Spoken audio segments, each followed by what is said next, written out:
Welcome to part 2 of my assessments of the two blunders FIFA and Adidas have made. In part 1 I told you of the massive blunder. Here in part 2 I will disclose the major blunder, which ties in with Craig Johnson's statements about this Jubelani ball, of how the Magnus effect applies to this ball, and any other for that matter. In part 3 later this week I will endeavour to help amateur players have more control of the ball, especially when they take free kicks, penalties or corners. And in part 4 I will try to help them with the ability to head a ball. I hold an FA coaching badge, so I am qualified to give my help. I will also disclose why most professional players are useless at heading a ball. Again, it is the ball maker's fault, not the players, but it has not been picked up by the coaches or managers of these clubs at a professional level. The problem is, every 4 years for each World Cup, Adidas try to come out with a new ball. However, Law 2 in football rules states that the circumference of the ball is 27 to 28 inches and 14 to 16 ounces in weight. So there are restrictions in what they can do with the ball. Hence the sports scientists stepping in and trying to blind everyone with scientific terms. There are only 3 components to a ball: the bladder, made of rubber, latex or butyl, and they are all basically the same, so there's no problem there. The linings, made of cotton. These are only inside a ball for one reason, and that is to hold the case together, to stop the ball going out of shape. That leaves the case, made of polyurethane usually, or similar products, so there's no problem there. It is what you do with the material that is all important, and this is where the scientists have made the blunder.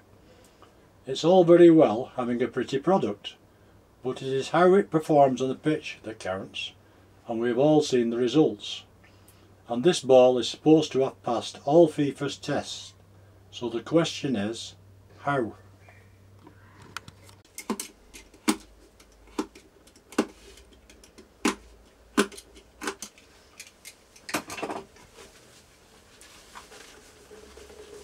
Now that is the inside of a football.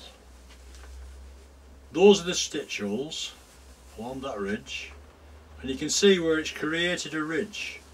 Now that's the same inside as what it is on the outside, and it's those ridges that give stability to a football. Now I won't comment, well I will comment on the sports scientist's statement that said that this latest ball is the roundest ball ever. Now I'm not into physics, but I do know that a totally round and smooth object is not aerodynamically sound. That is why aircraft have flaps, to counteract the airflow.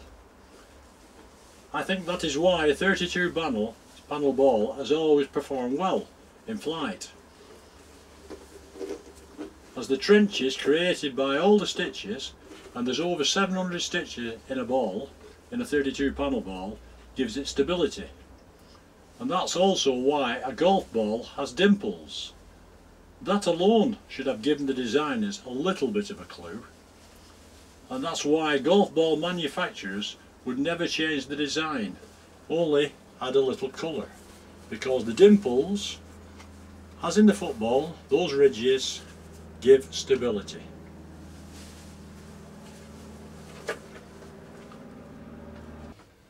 Adidas have made some excellent balls in the past. In the 1970 World Cup we had the Telstar, a great ball. It was also used in the 1974 World Cup.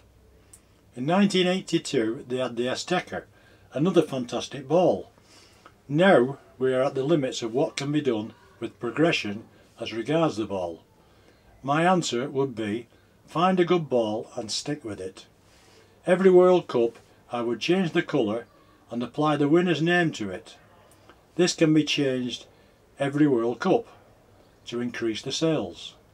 But find the right ball and stick with it. In the 1970s and 1980s, Mitre had the Mitre Multiplex. That was an 18 panel ball. That was a fantastic ball. And because it was a winner, they never changed it. And all the clubs knew all about it, and that was their first ask in any sports shop, have you got a Mitre Multiplex? So therefore, if you've got a winner, stick with it. And bear in mind, a ball can puncture at any time, as was proved in the 1962 World Cup.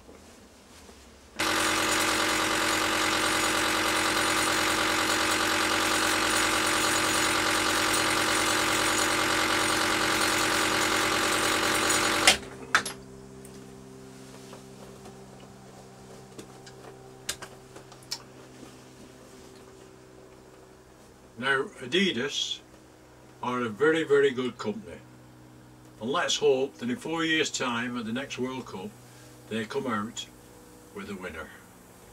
And the only way they can do that is by taking the ball out of the hands of the amateurs and letting the professionals do the designing.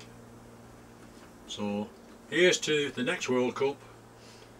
All the best, Adidas, in your quest for a major winner. Thank you for listening.